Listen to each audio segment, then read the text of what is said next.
We are the Guinea Pig Collective. All will be assimilated. Resistance is futile. Welcome back as we're hanging out with Rorschach, the superhero pig.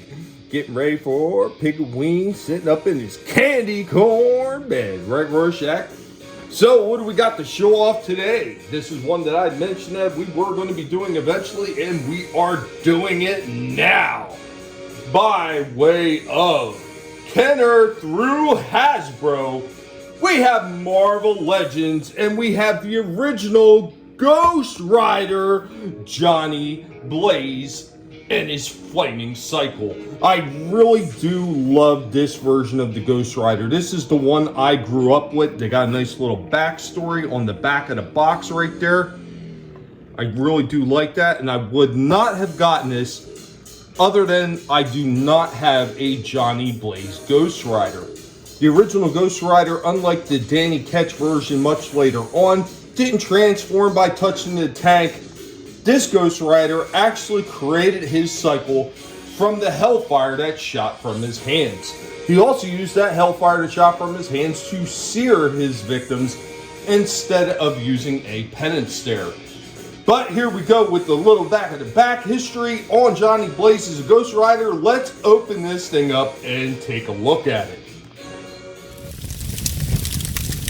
I do want to mention something about the packaging on this. They charged originally, it was over 30 some odd dollars. I got it much cheaper than that because I got it on super clearance discount. But look at all the wasted space in there. They're talking about they do certain things with the packaging now so they don't have plastic bubbles because they say they're saving the environment, yet they waste all this space and all this extra cardboard for nothing just to have a larger box. Really, Hasbro? Way to fail at your virtue signaling.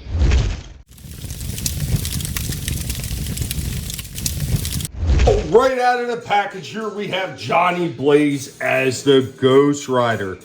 This one actually looks really nice for such a tiny figure. This one is very small indeed. I think this is maybe only a 3-inch figure. I think we're going to have to check out the measurement on that because it seems extremely small. So we got the tape measure out there, and he is a 3 3/4 inch figure.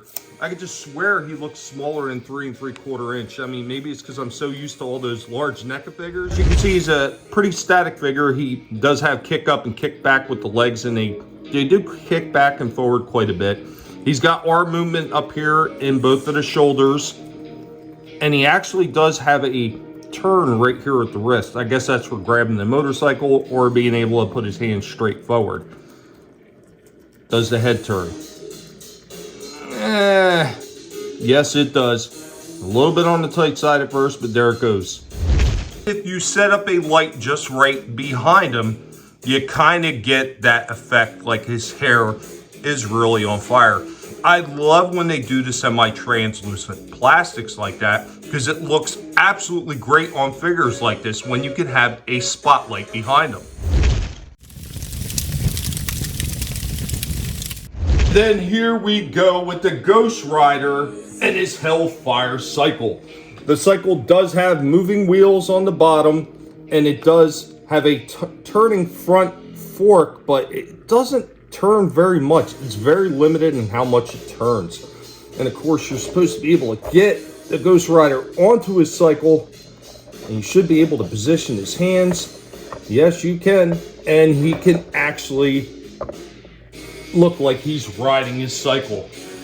I tell you what, for this type of 3 3/4 inch figure, this is not bad looking. It looks like it was ripped right from the pages of the comic book. Granted, there are a few details that they put on this Hellfire cycle that look more just like a plain cycle instead of a Hellfire cycle. They should have did more fire elements on it. It looked like the thing was on fire. But for what it is, for such a small figure, I think this one actually looks pretty cool.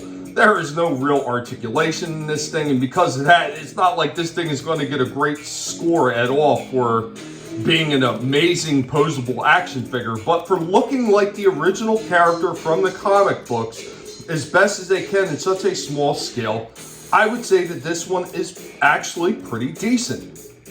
I would give this one a 7 out of 10. Once again, I think they could have done things with the cycle to make it look like it was more on fire like it did in the comics.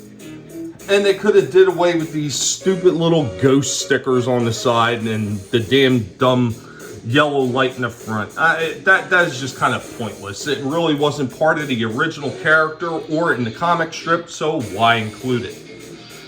Still a pretty cool piece though. I am glad I got it, and I'm super glad that I got it on super discount and didn't pay anywhere near the 30 some odd dollars that they were originally asking for. Because at 30 some odd dollars, not worth it. The price that I got was less than half of that. Oh yeah, then it's worth it. Anyway guys, be sure to let Rorschach know what you think of this one. Later y'all.